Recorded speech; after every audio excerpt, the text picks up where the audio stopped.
Welcome to our channel. This is a channel that deals with the fat fire journey of a family. Our net worth goal is $5 million. So this has been a great month with a net worth gain of $57,000. We are tracking pretty awesome, I should say, this year. Uh, to the right and to the top, the best we can expect.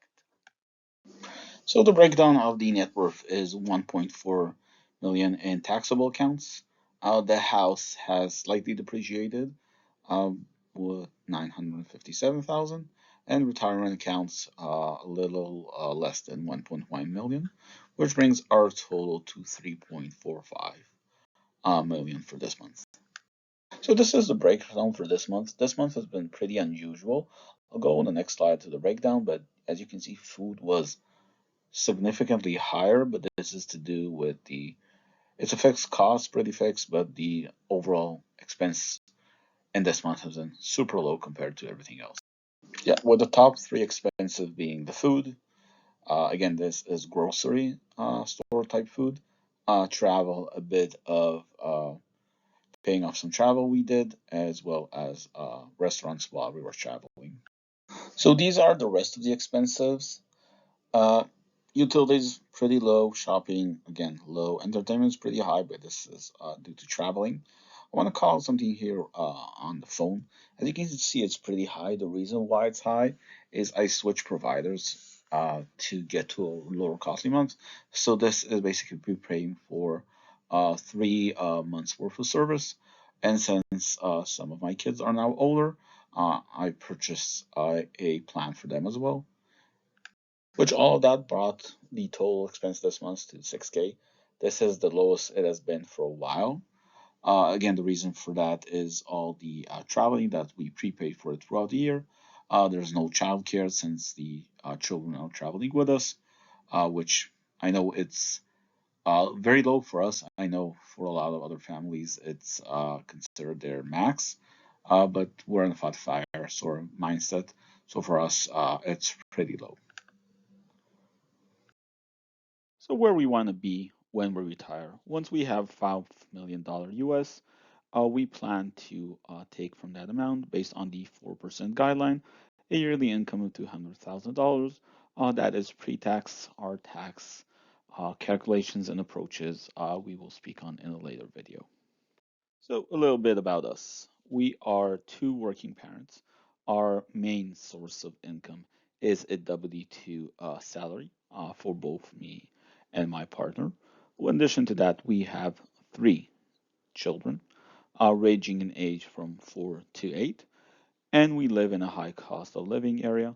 That will explain some of our expenses in a later portion of the video.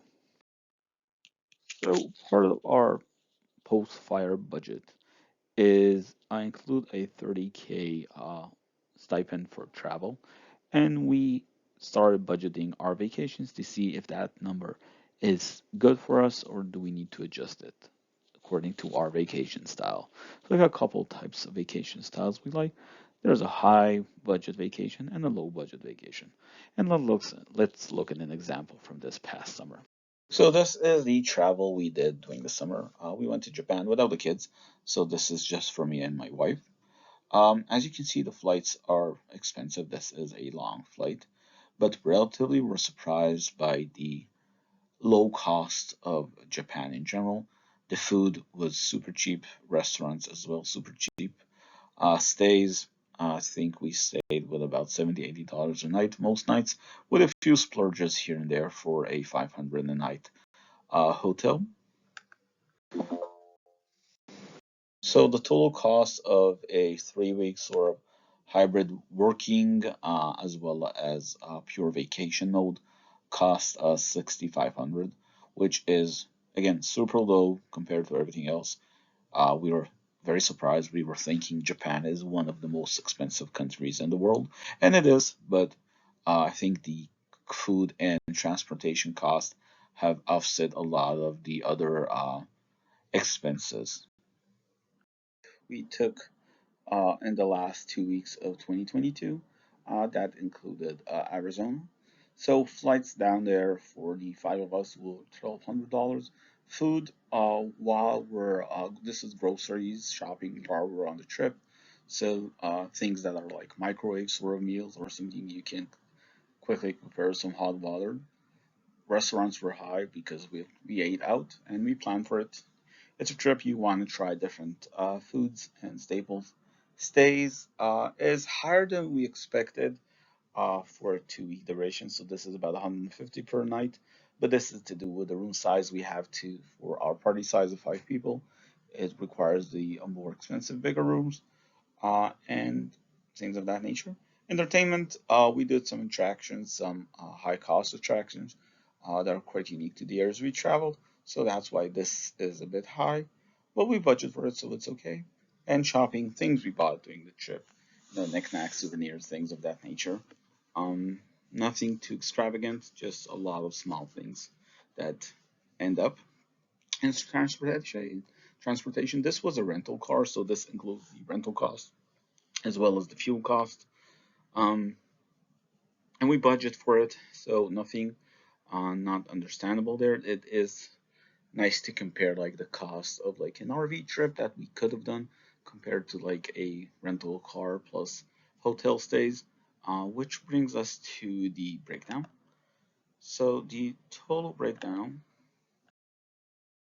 The total cost of the trip was about $8,000, and the breakdown is about $100 per day per person, which is exactly what we want in our retirements or like travel when we plan to slow down a bit our traveling speed in order to encompass ourselves in the environment and not just rush through the attractions. So this is an RV vacation we took. We traveled mainly in California as well as several parts of Oregon. So as you can imagine, there's no flights doing an RV vacation. We just got in an RV and started driving. Food, since this was an RV, we had the possibility of cooking as well as some restaurants because we're on vacation. We didn't want to cook all the time. In stays, these are mainly campground type fees. Entertainment, since we are vacationing, we did several entertainment activity such as mini golf for the kids, as well as some dune buggies for ourselves. And shopping, we travel to different places, we pick up stuff. And transportation, as you can imagine, is the majority of the vacation. This includes the RV cost plus the fuel for an RV, which was quite substantial at California prices.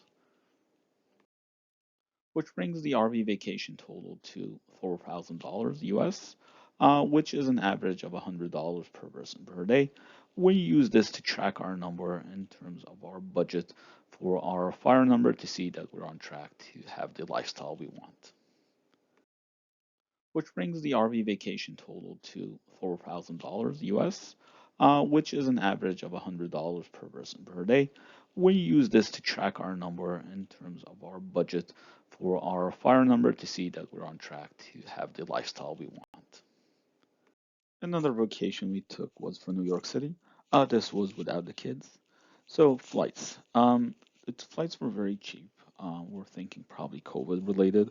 It really cost us $300 to get to New York, which is usually more towards the $1,000 range. Food, again, some snacks for the road and things of that nature, something we can quickly do.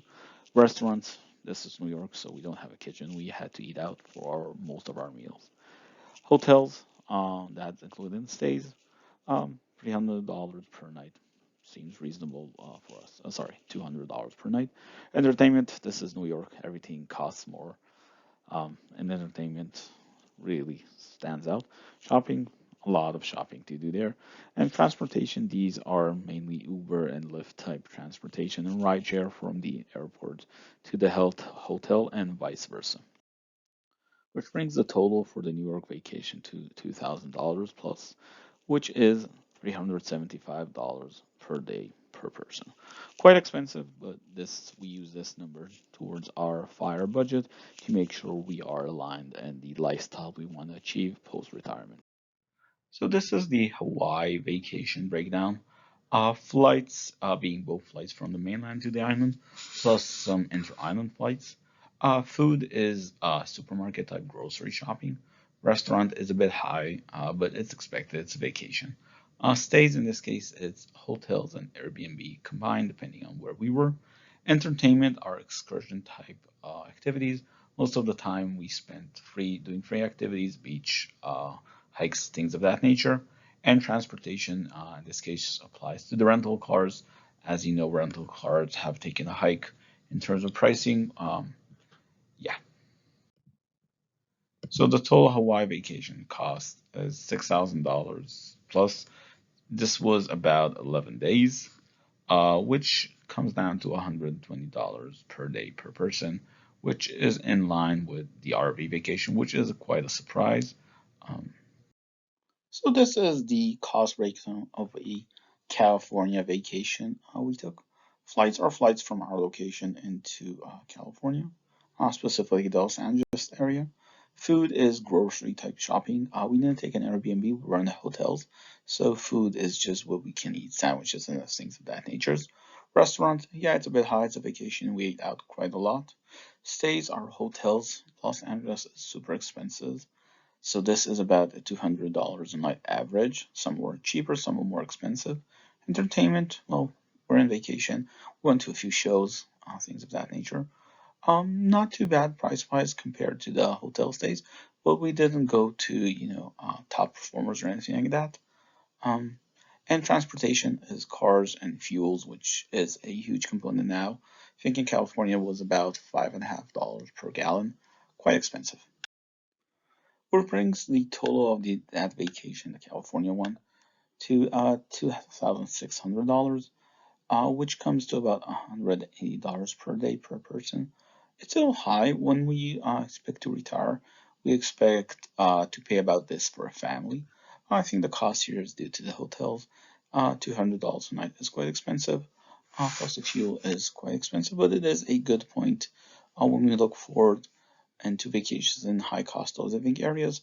We should adjust accordingly. Our vacation budget has enough leeway for that. So, recipe of the month. You're asking yourself, why does this show up in a fire-related blog? Well, we plan on traveling, and we like to cook our own food. It saves us costs on the restaurant type expenses, as well as we're planning to travel in various areas of the world. Uh, some of the foods we might like, some of the foods we might not. It's better, especially with kids, to have like a home base of meals that you can make anywhere in the world because there are the ingredients. So we've tried pineapple fried rice, bit of sweetness along with the protein. The kids seem to like it. Some of them take the pineapple chunks out, some of them eat them, but they get that sweet flavor as well as the protein from the eggs. Our debt this month, we are still tracking for zero debt, and we plan to continue this approach. It has taken us long, long years to get to this approach and this number. I haven't started this blog once we were in debt, but it took us about 4 years to get out of debt.